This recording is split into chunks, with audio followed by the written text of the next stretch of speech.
खबर आपको देंगे। सिंध रेंजर्स ने कराची के इत्तेहाद टाउन से कलअदम तहरीक तालिबान पाकिस्तान के दहशतगर्द अब्दुल गफ्फार उर्फ अमजद को गिरफ्तार कर लिया है।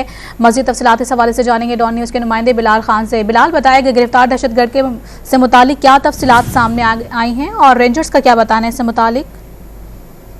बिल्कुल, देखिए, पाकिस्तान रेंजर्स और पुलिस ने इंटेलिजेंस मालूमात की बुनियाद पर मुश्तरका कार्रवाई करते हुए इत्तेहाद टाउन से तहरीक तालिबान पाकिस्तान के मरसूख दहशतगर्द मुस्लिम अब्दुल गफ्फार उर्फ अमजद उर्फ इरफान को गिरफ्तार कर लिया। गिरफ्तार मुस्लिम TTP के दहशतगर्द कमांडर मोहम्मद अली उर्फ मुफ्ती खालिद का करीबी साथी है, जबकि गिरफ्तार मुस्लिम के कब्जे से बारूदी मवाद भी बरामद कर लिया गया है। तर्जुमान सिंध रेंजर्स की जानिब से बताया गया है कि मुस्लिम ने अक्टूबर 2011 में अपने करीबी साथियों मोहम्मद अली उर्फ मुफ्ती खालिद और दाऊद उर्फ वलीद के हमरा अब्दुल्ला शाह गाजी के मज़ार पर खुदकुश हमला करने की मंसूबाबंदी करते हुए 5 खुदकुश बमबारों जिसमें अब्दुल सालेह जोजा अब्दुल सालेह दाऊद और इसके अलावा शुएब समेत दीगर जो है उनको कराची से है और इनको बरामदा जो है वो वजीरिस्तान से बुलाने का इंकशाफ किया गया था।